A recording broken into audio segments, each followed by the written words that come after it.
Welcome दोस्तों। Moana 1 में हमें मोआना को अपनी बहादुरी और मूई को साथ मिलाकर टिफ्टी का खोया हुआ दिल उसे दोबारा लौटाकर अपने गृह को फिर से खुशहाल और सरसब्ज बनाती है। लेकिन इस बार मोआना 2 में मोआना को एक सख्त मिशन सौंपा गया, जिसमें मोआना अपने खोए हुए कबीलों को दोबारा से एक मुत्तहिद कबीला बनाने के लिए मोटोफितो लैंड को ढूंढना होगा, जो कि नानू नामी खतरनाक दरिंदे ने मोटोफितो को अपने शाप से मुक्त करके समंदर के अंदर दबाया हुआ होता है, जिसके ऊपर आते ही मोआना के सभी कबीले मुत्तहिद हो जाएंगे। मूवी के स्टार्ट में मोआना एक आइलैंड पर कुछ सुराग ढूंढने के लिए अपने मुर्गे और पिग के साथ दूसरे कबीलों के इंसानों की तलाश में आई हुई होती है, जहां पर उसे एक मिट्टी का बर्तन मिलता है, जिससे मोआना को यकीन हो जाता है कि इस धरती पर और भी इंसान मौजूद हैं। इसलिए वो इस बर्तन के साथ अपने कबीले की तरफ दोबारा लौट आती है, जहां पर उसके पेरेंट्स और बाकी सभी कबीले वाले उसका इस्तकबाल करते हैं। मोआना अपने डैड को वही बर्तन दिखाकर यकीन दिलाती है कि हमारे अलावा और भी इस दुनिया में इंसान मौजूद हैं। उसी वक्त मोआना की छोटी बहन उससे मिलती है, जिसे मोआना बहुत प्यार करती है। मोआना अपनी छोटी बहन को लेकर दरिया के बीच एक गुफा में ले जाती है, जहां पर कुछ पुराने जहाज खड़े हुए थे और पत्थरों पर मोआना के पूर्वजों की तस्वीर भी बनी हुई थी। मोआना अपनी छोटी बहन को बताती है कि हमारे जांबाज तोताई ने भी अपने कबीलों को जोड़ने के लिए अपनी जान गंवा दी थी, इसलिए मैं अब उनका ये सपना पूरा करके रहूंगी। दूसरी तरफ मोई खुद को एक ईगल के रूप में बादलों के बीच मतंगी के पास आकर उसे नानू की तरफ जाने वाले रास्ते खोलने का कहता है, मगर मतंगी उसके आगे पीछे घूमती हुई उसे कैद कर लेती है। इधर कबीले में सभी लोग मोआना के कबीले लौटने पर खुशी मना रहे होते हैं, तो मोआना का डैड उसे कहता है, अगर तुम्हें अपने बाकी कबीलों को नानू के शाप से मुक्त करना है तो तुम्हें एक मजबूत तोताई बनना होगा। मोआना अपने डैड के बताए हुए हुक्म के मुताबिक महान तोताई बनने की शपथ लेती है, और जैसे ही अपने पुरखों के दिए हुए शरबत को पीती है तो एक अलग ही दुनिया में पहुंच जाती है, जहां पर महान तोताई अपने मिशन को सरंजाम देते हुए नाकाम हुए थे। इसलिए अब वो जिम्मेदारी मोआना को देते हुए कहता है कि तुम्हें आसमान की रेखा देखकर एक मोटोफितो लैंड को नानू के शाप से मुक्त करना होगा, जिससे तुम्हारे खोए हुए कबीले वापस जुड़ जाएंगे। उसी वक्त मोआना की आंख खुली तो वो अपने डैड को घबराते हुए बताती है कि महान तोताई ने मुझे एक जिम्मेदारी सौंपी कि तुम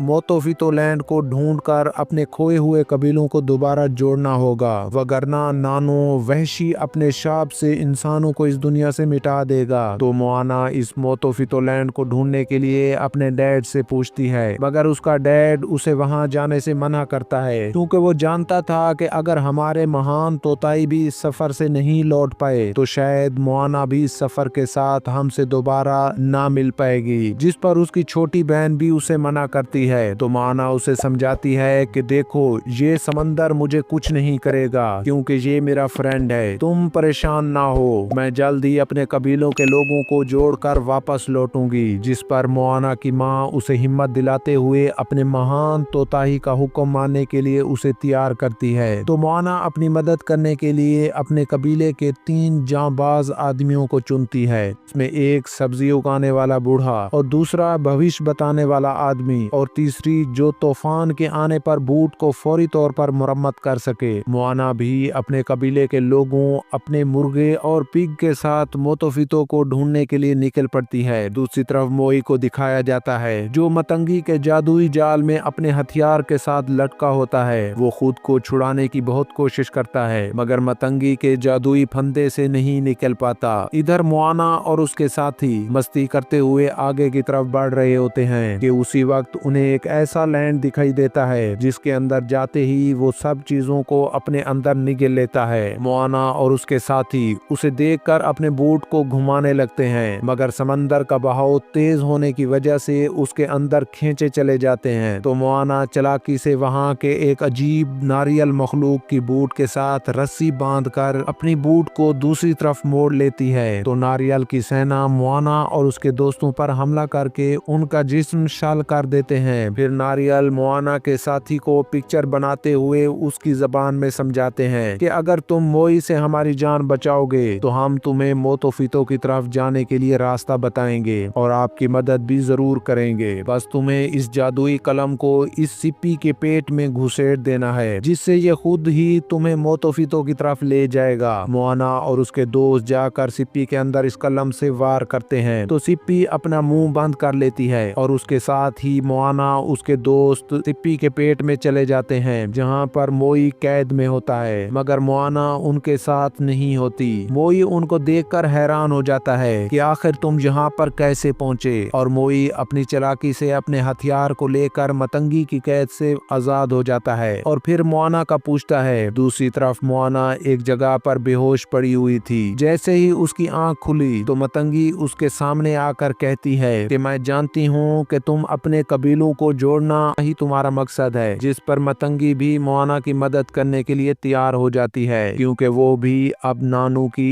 इस सिप्पी से कैद की वजह से तंग आ चुकी थी। इसलिए वो मोआना और उसके दोस्तों को मोतोफितो की तरफ जाने वाले जादुई दरवाजे खोल देती है। उसी वक्त मोई को भी मोआना और उसके साथियों के साथ इस दरवाजे से उनको सिप्पी से बाहर निकाल देती है। असल में मतंगी ने मोई को इसलिए कैद किया हुआ था कि वो मोआना और उसके दोस्तों की मदद कर सके। इधर मोआना जब मोई को बताती है कि हम नानू का शाप तोड़ने के लिए जा रहे हैं तो मोई मोआना को बताता है कि नानू का शाप तोड़ना कोई आसान बात नहीं और नानू ने मोतोफितो को तूफान के झुंड और समंदर की ताहू में छुपा रखा है। अभी ये बात कर रही होती है कि उसी वक्त समंदर से बहुत सारे क्रिएचर आकर उनकी बूट पर हमला कर देते हैं। मोई भी अपनी पूरी बहादुरी से और रूप चेंज कर करके उनका मुकाबला करता है, मगर क्रिएचर उन पर भारी पड़कर मोआना की बूट को तोड़कर उसका कपड़ा फाड़ देते हैं, जिससे मोआना और उसके दोस्त एक टापू पर आ जाते हैं। मोआना दुखी और गमगीन होकर दोस्तों से कहती है कि अब हम नानू का मुकाबला नहीं कर पाएंगे क्योंकि हमारी बूट बिल्कुल खराब हो चुकी है। कि तभी मोआना की दोस्त को अपने महान तोताई की बूट मिलती है, जिसे देखकर मोआना को हिम्मत मिलती है कि हमारे महान तोताई यहाँ तक पहुँचे थे। इसलिए उनका मिशन कंप्लीट करने के लिए अपने दोस्त मोई से मदद मांगती है। मोई भी अपनी सच्ची दोस्ती का फर्ज निभाते हुए मोआना का साथ देने के लिए तैयार हो जाता है और मोआना के दोस्त भी हिम्मत करके अपने बूट को दोबारा से ठीक करके समंदर में नानू का मुकाबला करने के लिए उतर पड़ते हैं, जिसमें मोई ईगल बनकर तूफान से गुजरता हुआ मोतोफितो को ऊपर उठाने की कोशिश करता है, मगर नानू ने इस पर बिजली से हमला करके उसकी सारी शक्तियों को छीन लिया, जिससे मोई कमजोर होकर मोतोफितो को ऊपर नहीं ला पाता और समंदर की बड़ी लहरें मोआना की बोट को उल्टा देती हैं, मगर मोआना फिर भी हिम्मत नहीं हारती। समंदर में डुबकी लगाकर तैरते हुए बड़ी मुश्किल से मोतोफितो को हाथ लगा लेती है, जिसे नानू का शाप तो टूट जाता है, मगर मोआना पर बिजली गिरने के कारण मोआना बेहोश हो जाती है, जबकि मोई समंदर में तैरता हुआ आकर मोआना को संभाल लेता है। उसी वक्त उनके महान तोताई मोआना की दादी और सभी तोताई मिलकर मोआना को शक्ति देते हैं, जिससे मोआना होश में आ जाती है और मोई को भी दोबारा से अपनी शक्तियां मिल जाती हैं। मोई और मोआना दोनों मिलकर अपनी शक्तियों का इस्तेमाल करते हुए मोतोफितो को समंदर के ऊपर लाते हैं और फिर मोआना शंख फूंकती है, जिससे सभी कबीले की डोर मोतोफितो के साथ जोड़ देती हैं और सभी कबीले के वासी मोतोफितो की तरफ आने लगते हैं और मोआना सभी कबीलों की डोर को एक साथ जोड़कर वापस अपने घर लौट आते हैं और बाकी कबीलों के भी लोग अब एक ही कबीला बनकर खुशी से रहने लगते हैं। इस तरह मोआना और मोई मिलकर इस कबीले को खुशहाल बनाते हैं और यहीं पर इस मूवी का दी एंड हो जाता है। इस तरह की नई मूवी देखने के लिए हमारे चैनल को लाइक, सब्सक्राइब और कमेंट्स जरूर करें।